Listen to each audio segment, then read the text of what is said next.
정보의 홍수 속에서 매일같이 핵심적인 아하 모멘트를 찾고 계신 여러분, 오늘 심층 부석에 함께 해주셔서 열렬히 환영합니다. 네, 반갑습니다. 평소처럼 지적 호기심이 넘치시는 여러분이라면 오늘 우리가 다룰 이 화두가 되게 흥미로우실 거예요. 사실 오늘 주제가 정말 우리 모두가 한 번쯤은 밤에 잠 안 올 때 생각해보는 그런 문제잖아요. 맞아요.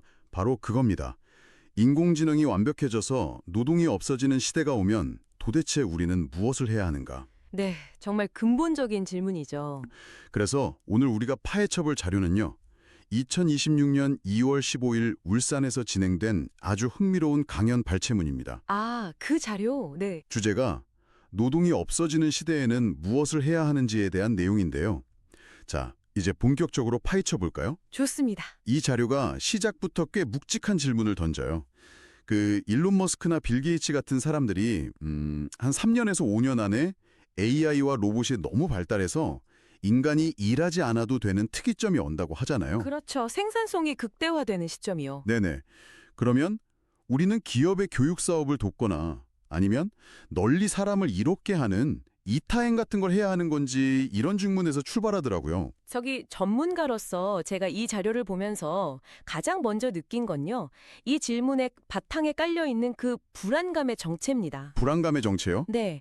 보통 우리는 일자리가 없어진다고 하면 당장 밥 굶으면 어떡하지? 내 월급은 어쩌지? 이런 두려움을 먼저 떠올리잖아요. 당연하죠. 경제적인 생존이 걸렸으니까요. 그런데 이 강연자는 아주 차분하게 그 두려움의 진짜 밑바닥을 짚어줍니다. 그건 단순히 돈 문제가 아니라요. 자아를 찾지 못해서 어떻게 살아야 할지 모르는 그런 인간의 근원적 불안이라는 거죠. 자아를 찾지 못하는 불안. 네. 우리는 항상 무언가를 해야만 하는 환경에서 성장해 왔거든요. 그런데 그 노동이라는 굴레가 싹 사라져버리면 나라는 존재가 이 세상에서 대체 어떤 쓸모가 있는지 그걸 몰라서 방황하게 된다는 겁니다. 와, 듣고 보니 정말 그렇네요. 내가 평생 하던 일이 기계 버튼 하나로 대체되면 그럼 나는 누구지? 이렇게 정체성이 흔들릴 수밖에 없겠네요. 맞습니다. 그래서 다들 다가올 미래를 모르니까 눈앞의 일자리 걱정만 하면서 과거의 방식에 매달려 있다는 예리한 분석이죠. 네네. 그런데 이런 무거운 이야기를 하면서도 강연자가 분위기를 참 유쾌하게 풀어요. 일론 머스크를 농담 삼아서 일륜 머스크라고 부르는 대목이 있었잖아요. 네, 거기서 참 재미있게 접근하죠. 그러면서 하는 말이 리더들이 세상의 말을 꺼내면 늦어질 수는 있어도 안 되는 법칙은 없다고 하더라고요. 5, 60년 전에 달에 간다고 했을 때나 지금 화성 간다고 하는 제안들이 결국 다 현실이 된다는 거죠. 여기서 주목할 만한 흥미로운 점은요. 이 자료가 단순히 말이 씨가 된다는 옛날 속담을 이야기하는 게 아니라는 겁니다. 아, 그럼 뭔가 더 깊은 철학이 있는 건가요? 네. 강연자는 인간의 말을 아주 강력한 에너지로 규정합니다. 하늘과 땅과 사람, 즉 천지인이 만든 이 3차원 지구촌에서 인간이 내뱉는 말이 우주에서 가장 무서운 에너지라는 개념을 제시하죠. 우주에서 가장 무서운 에너지요? 근데 솔직히 처음에는 이게 약간 은유적인 표현인 줄 알았어요. 다들 그렇게 생각하기 쉽죠. 그런데 자료를 보면 육신을 벗어난 비물질 상태, 그러니까 영혼신이나 영혼기라는 단어까지 나오더라고요. 이게 정확히 무슨 뜻인가요? 이 부분이 자료의 핵심 철학 중 하나인데요. 인간은 눈에 보이는 물질인 육신과 눈에 보이지 않는 비물질인 영혼이 결합된 존재라는 겁니다. 육신과 영혼이요? 네. 그리고 우리가 말을 할 때 이 육신의 물리적인 작용과 영혼의 비물질적 에너지가 합동해서 어떤 에너지를 생산해내는 거죠. 강연자는 이곳이 자연에 중첩되어서 양자 에너지가 된다고 설명합니다. 양자 에너지요? 와, 여기서부터 정말 흥미로워집니다. 양자역학할 때 그 양자 맞죠? 네, 맞습니다. 물리적 소리와 비물질적 의식이 겹쳐져서 아주 강력한 양자 에너지를 만들어낸다는 놀라운 통찰이죠. 네. 그리고 이 에너지는 단순히 내 앞의 공기를 진동시키는 데 끝나는 게 아닙니다. 그럼 어디까지 가는데요? 속도, 시간, 공간을 완전히 초월합니다. 내 입에서 말이 떨어지는 그 찰나에 이미 몇 억 광년 떨어진 우주까지 뻗어나가서 우주의 변동을 일으킨다는 아주 심오한 세계관을 보여주고 있어요. 그러니까 내가 오늘 무심코 던진 말 한마디가 시공간을 초월해서 우주 저 끝에 닿는다는 거잖아요. 진짜 스케일이 엄청나네요. 그렇죠. 우리가 내뱉는 말의 질량이 그만큼 무겁고 중요하다는 뜻입니다. 그런데 참 재미있는 게 이렇게 우주 끝까지 가다가 강연자가 갑자기 말의 에너지를 설명하다 보니 너무 깊이 들어갔네요. 이러면서 다시 본래 질문으로 돌아오잖아요. 맞아요. 아주 유쾌하게 분위기를 환기시키면서 원래 궤도로 싹 돌아옵니다. 저도 사실 아니 그래서 이 양자 에너지가 AI 시대 일자리랑 무슨 상관이지? 이 대목에서 중요한 질문이 하나 떠오릅니다. 우리가 진짜로 AI에게 일자리를 빼앗기고 있는 걸까요? 다들 뺏긴다고 생각하잖아요. 당장 제 주변만 해도 걱정이 태산인데요. 하지만 강연자는 인식의 대전환을 요구합니다.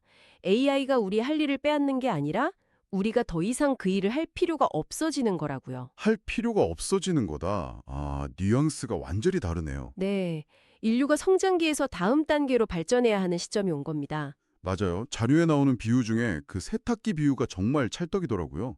우리 청취자분들도 이거 들으시면 확 와닿으실 텐데 세탁기 비유 아주 훌륭했죠. 예전에는 주부들이 그 무릎이 다 닳도록 마루를 닦고 수도가에서 손빨래를 하루 종일 했잖아요. 그렇죠. 과거에는 집안일 자체가 엄청난 육체 노동이었습니다. 거적대기 덮고 자던 시절에는 애초에 방을 닦을 필요도 없었지만요. 네네.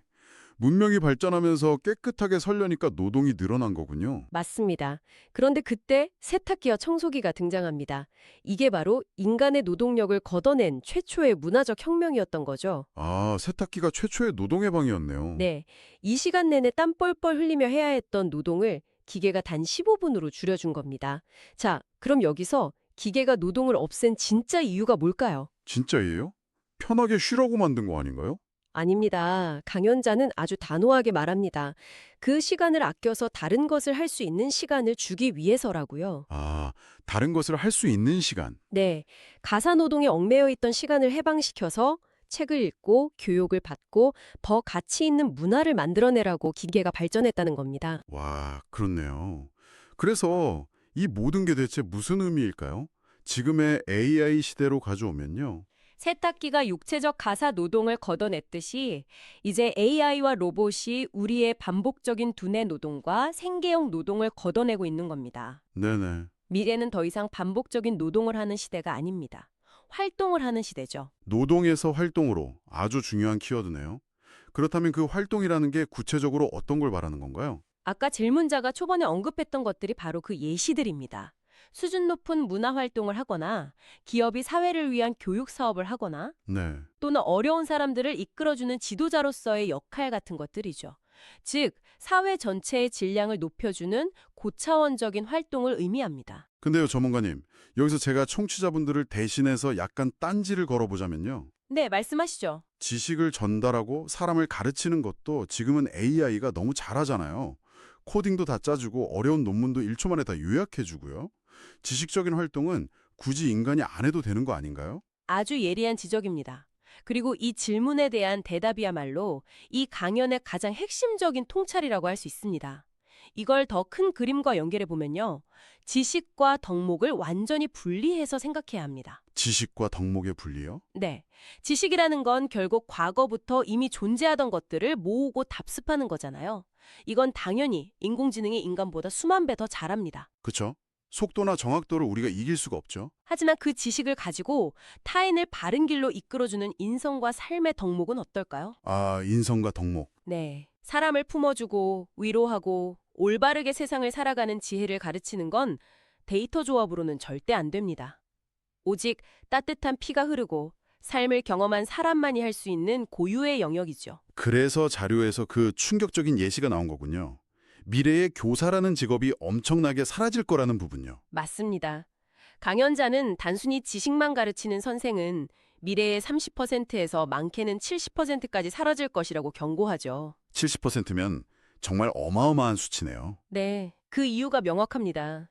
선상이라는 자리는 본래 세상 살아가는 덕목을 가르쳐야 하는 자리인데 지금은 진리나 덕목 없이 오직 죽은 지식만 주입하고 있기 때문이라는 뼈아픈 지적입니다. 아, 단순히 직업이 없어진다는 저주가 아니라 역할을 바꾸지 않으면 도태된다는 뜻이군요. 지식 전달자는 AI가 대체하겠지만 진정한 스가 남는다는 거네요. 완벽하게 요약하셨습니다.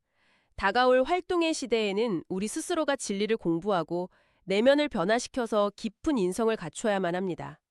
그것이 기계들 속에서 인간이 빛을 발할 수 있는 유일한 길이라는 거죠. 네, 오늘 우리가 참 깊은 곳까지 탐구를 해봤는데요.